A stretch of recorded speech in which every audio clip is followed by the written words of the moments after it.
যে স্বামী আজ সামান্য তরকারিতে নুন কম হওয়ার জন্য আমাকে লাথি মেরে ঘর থেকে বের করে দিল, ঠিক 3 বছর পর সেই স্বামী যখন আমার শোরুমের সামনে এসে ভিখারির মতো হাত পাতলো, তখন আমি কি করেছিলাম জানেন? আসসালামু আলাইকুম সবাইকে। আজ আমি আপনাদের এমন এক মেয়ের গল্প শোনাবো যার জীবনের গল্পটা সিনেমার চেয়েও অনেক বেশি বাস্তব। মেয়েটার নাম সুমি।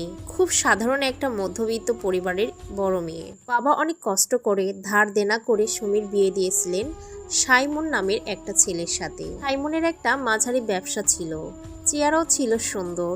সুমি ভেবেছিল আর কিছু না হোক, স্বামীর ঘরে একটু শান্তি আর ভালোবাসা পাবো। কিন্তু বিয়ের পর মাত্র কয়েকটা দিন যেতেই সুমির সেই রঙিন স্বপ্ন কাছের মতো ভেঙে চুরমার হয়ে গেল। সাইমন আর তার মা সারাক্ষণ সুমিকে বাপের বাড়ির খোঁটা দিত। সাইমন প্রতিদিনই বলতো, তোমার বাপ তো ভাঙ্গা একটা খাট আর সস্তা কিছু আসবাবপত্র ছাড়া আর কিছুই দিতে পারেনি। তোমার মতো একটা গায়ের মেয়েকে বিয়ে করাই আমার জীবনের সবচেয়ে বড় ভুল হয়েছে। সুমি কোনোদিনও মুখে মুখে তর্ক করেনি, সে শুধু আড়ালে গিয়ে চোখের জল ফেলতো আর জায়নামাজে বসে আল্লাহর কাছে বলতো, আল্লাহ তুমি আমার স্বামীকে হিদায়েত দাও, আমার কপালটা একটু বদলে দাও।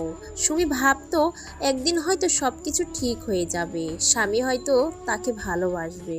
কিন্তু মানুষের অহংকার যে কত ভয়ঙ্কর হতে পারে সুমি সেটা সেদিনই বুঝতে পারলো, যেদিন রাতে তরকারিতে সামান্য একটু লবণ কম হয়েছিল। সাইমন ভাতের থালাটা ছুঁড়ে ফেলে দিল, সুমির চুলের মুঠি ধরে দেওয়ালের সাথে ধাক্কা মারল।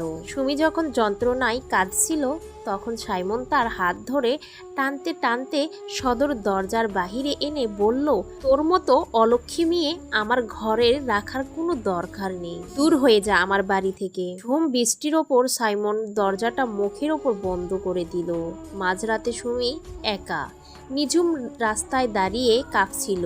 সেদিন সুমির চোখ দিয়ে আর জল বের হয়নি, তার ভেতরের কান্নাটা সেদিন এক কঠিন জেদে পরিণত হয়েছিল। সে মনে মনে প্রতিজ্ঞা করলো, আর কোনোদিনও এই চৌকাটে সে পাড়া দেবে না, কারুর দয়ার পাত্রী হয়ে বাঁচবে না। সুমি তার বাপের বাড়ি ফিরে গেল, কিন্তু সে তার বৃদ্ধ বাবার ওপর বোঝা হতে চায় না। সুমির হাতের কাজ খুব ভালো ছিল, সে দমে না গিয়ে নিজের জমানো মাত্র কয়শো টাকা দিয়ে অনলাইনের মাধ্যমে 3 পিস এবং কুশি কাটার কাপড়ের একটা ছোট্ট ব্যবসা শুরু করলো।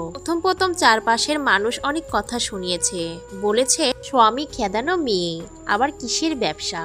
কিন্তু সুমি পেছনের দিকে তাকায়নি। সে দিন রাত এক করে পরিশ্রম করতে লাগলো। রাত জেগে কাপড়ের নকশা করত, দিনের বেলা পার্সেল পাঠাতো,